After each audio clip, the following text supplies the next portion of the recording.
A mí me fue muy mal en el colegio. No perdí un año de milagro, pero yo era de los que tenía que recuperar materias a final de todos los periodos. Para mí era casi imposible poner atención. Mi cabeza estaba en todos lados menos en el salón de clase. Y eso era porque casi nada de lo que decían los profesores me interesaba. Entonces yo hacía el esfuerzo mínimo necesario para pasar el año. Y hoy en día, teniendo 6 años de experiencia laboral y habiendo podido quintuplicar mis ingresos en tan solo los últimos 2 años, me he dado cuenta que el 95% de lo que me enseñaron en el colegio no me sirvió para nada. Y me di cuenta que hay 5 cosas en específico que si me las hubieran enseñado en el colegio, no solo habría puesto atención, sino que me habría graduado mucho mejor preparado para la vida real y habría logrado encontrar abundancia material mucho antes en mi vida. Y lo primero que me habría gustado que me enseñaran en el colegio es aprender a aprender. Es muy irónico que vamos al colegio a aprender, pero en ningún momento nos enseñan cómo es que de verdad se aprende. Por lo menos a mí nunca me enseñaron cuál era la forma correcta de estudiar y de aprender todo lo que nos enseñaban. Entonces yo hacía lo que casi todo el mundo hace por defecto, que es subrayar los textos y releer los apuntes del cuaderno, que solían ser una infinidad de datos inútiles que no estaban relacionados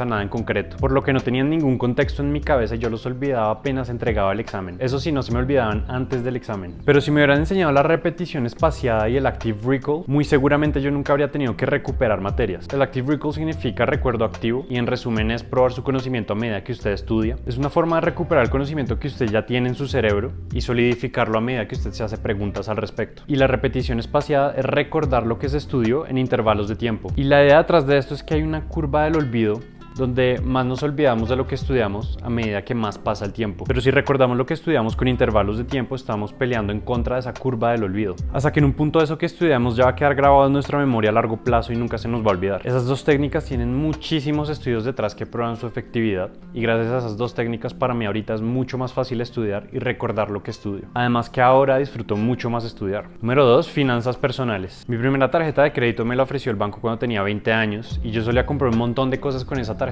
de crédito y siempre pagaba el mínimo que el banco me permitía pagar. Pero no fue hasta que un día el papá de una exnovia me contó cómo él manejaba sus tarjetas de crédito que me di cuenta que yo estaba cometiendo un grave error, porque él compraba todo con sus tarjetas de crédito, pero él siempre pagaba una sola cuota. Así aprovechaba los beneficios que le daban las tarjetas de crédito como millas o puntos sin tener que pagar intereses por las compras. En cambio yo cometía el error de pagar el mínimo, lo que significaba que el banco me estaba ahogando con intereses. Y no solo eso, sino que yo a veces inclusive usaba mi tarjeta de crédito para hacer avances de efectivo. Y eso es lo peor que usted puede hacer con una tarjeta de crédito, porque las tarjetas de crédito suelen cobrar mucho por avances en efectivo y además tienen intereses demasiado altos. Entonces ahí me di cuenta de lo absolutamente ignorante que era en finanzas personales y decidí comenzar a estudiar cuál era la mejor forma de manejar el dinero. Esto me llevó a hacer cosas como seguir mis gastos mensuales en una tabla de Excel, invertir mis ahorros en vez de dejarlos en la cuenta de ahorros donde ahí se pierde la plata debido a la inflación y por supuesto aprender a usar mis tarjetas de crédito correctamente. Entonces hoy en día tengo unas finanzas sólidas, pero si me hubieran enseñado cómo manejar la plata en el colegio, muy seguramente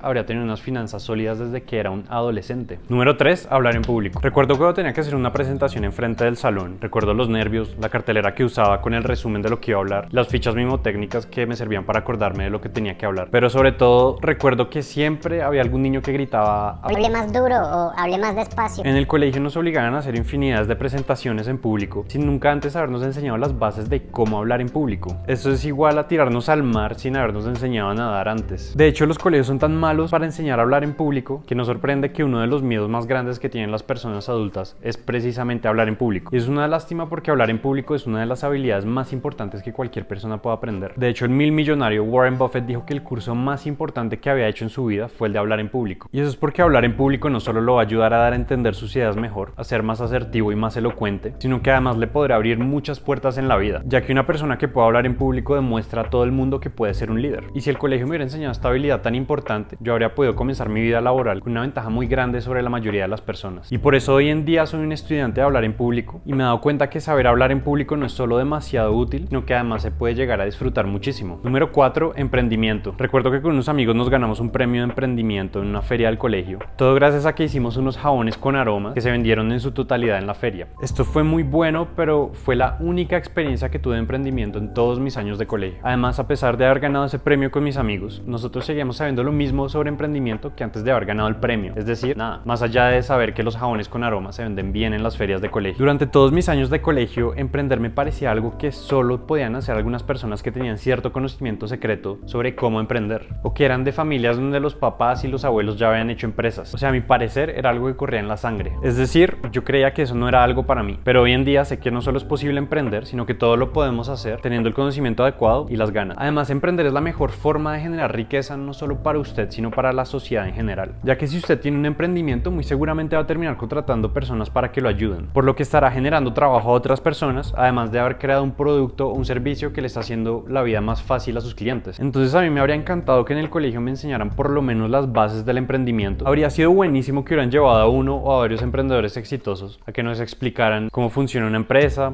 cómo conseguir financiamiento, cómo contratar correctamente o cómo se crea un nuevo producto o servicio, además de contarnos sus aciertos y fracasos personales al emprender. Y si el colegio nos enseñara a todos a emprender, estoy seguro que eso beneficiaría en gran medida no solo a los estudiantes, sino a la sociedad en general, ya que probablemente gracias a eso habría más personas emprendiendo y por lo tanto más empresas exitosas. Esto generaría muchos trabajos, dinamizaría la economía y la haría crecer mucho más rápido. Número 5. Gusto por la lectura. Había pocas cosas que me gustaban menos que cuando un profesor decía hay que escribir un ensayo sobre este libro. Para mí ya era un tedio tener que leer el libro y además tener que leerlo pensando que iba a tener que escribir un ensayo sobre este, hacía que el acto no solo fuera tedioso sino además estresante. A excepción de muy pocos libros, la mayoría de libros que leí cuando estaba en el colegio los leí por obligación y la verdad es que no saqué mucho provecho al leerlos. Pero el último año del colegio en clase de filosofía eso cambió. El profesor nos mandó a leer un libro llamado El nombre de la rosa de Humberto Eco, pero en vez de ponernos a escribir un ensayo sobre el libro, nos dijo que íbamos a hablar en clase entre todos acerca del libro. Y eso cambió completamente la forma en que yo abordé la lectura del libro, porque cada que leía un capítulo pensaba que no tenía que escribir un ensayo al respecto, sino que tendría que leerlo y hacer parte de una conversación en clase con el resto del salón. Y eso me quitó un peso encima. Y al mismo tiempo eso hizo que me metiera en la historia y de hecho disfrutara muchísimo leer ese libro. Y no solo yo, sino que varios de los estudiantes a los que tampoco les gustaba leer estaban participando entusiasmados en clase hablando del libro. Y esto demostró que inclusive las personas que odiábamos leer en el colegio podríamos llegar a disfrutar del acto de leer. Entonces con eso en mente, después de salir del colegio, adquirí el hábito de lectura.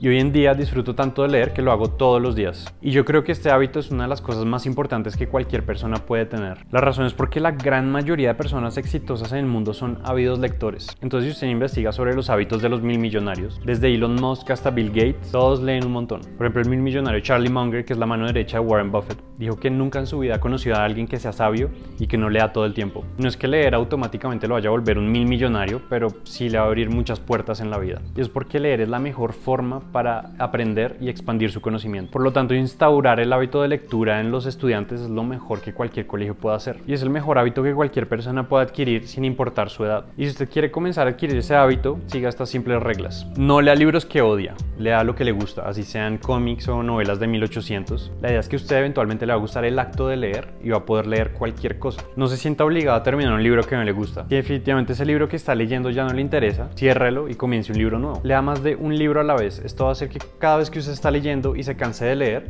no pare de leer, sino que siga leyendo otro libro y se turne entre varios libros, y esto va a hacer que cada vez que se sienta a leer, lea mucho más. Tenga un horario de lectura. En mi caso ya se volvió parte de mi rutina leer siempre antes de dormir y es algo que me gusta mucho y que espero con anticipación todos los días. Entonces usted escoja un momento del día y lea en ese momento todos los días. Entonces, aprender, finanzas personales, hablar en público, emprendimiento y gusto por la lectura son las cosas que me habría gustado que me enseñaran en el colegio. Y si como a mí a usted tampoco se las enseñaron en el colegio, no se preocupe. Estas habilidades usted las puede adquirir en cualquier momento de su vida y lo mejor de todo es que las puede adquirir completamente gratis. Y si usted decide aprenderlas, estoy seguro que se le van a abrir muchas puertas en la vida, tal y como me ha sucedido a mí. Y si no me conocía, me llamo Daniel, soy un trabajador remoto que vive en Bogotá y en este canal aprendemos las mejores estrategias de productividad para que usted pueda vivir una vida con intención y sobre todo con abundancia. Y si quiere saber qué otras cosas le pueden traer abundancia a su vida, les recomiendo que vea este video.